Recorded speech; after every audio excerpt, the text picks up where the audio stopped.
sono stati trovati degli escrementi in una stanza che Fatalità aveva all'interno dei sacchetti di farina per la manipolazione delle attività che fanno i bambini solitamente.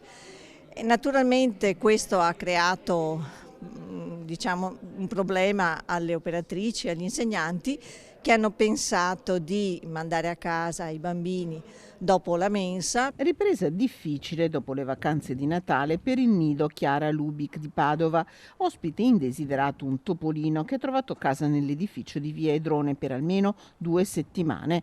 Numerosi disagi per i 50 bambini tra gli 0 e i 3 anni che lo frequentano. Mandati a casa in fretta e furia lunedì dopo la mensa, anche nella giornata di martedì i genitori si sono dovuti arrangiare. Oggi invece sono presenti tutti perché è stato rilevato la presenza di questo topolino che è stato tolto di mezzo, è stato pulito tutto l'ambiente, bonificate i lettini perché potrebbe esserci magari stato il passaggio del topolino sulle brandine, quindi è stato pulito tutto, ripassato tutto l'edificio e quindi per maggior sicurezza verso i piccoli che naturalmente gattonano e toccano per terra e hanno bisogno della maggiore pulizia. Non l'unico problema per la scuola e gli istituti dell'area, sottolinea Rossella Salvan, vicepresidente della Consulta di Quartiere 2. Questa scuola in particolare avevo ricevuto segnalazioni riguardo delle infiltrazioni d'acqua, pertanto c'è un salone dove, essendoci una vetrata,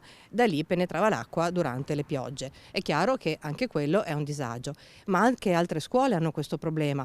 La scuola media che abbiamo alle nostre spalle, che è la Briosco, ha 2 aule chiuse dovute proprio alle infiltrazioni d'acqua. C'è la scuola Muratori che da anni chiede il rifacimento dei bagni. Non è giusto che gli alunni e i genitori debbano comunque soffrire e anche gli insegnanti debbano soffrire di questa situazione che non è certo piacevole.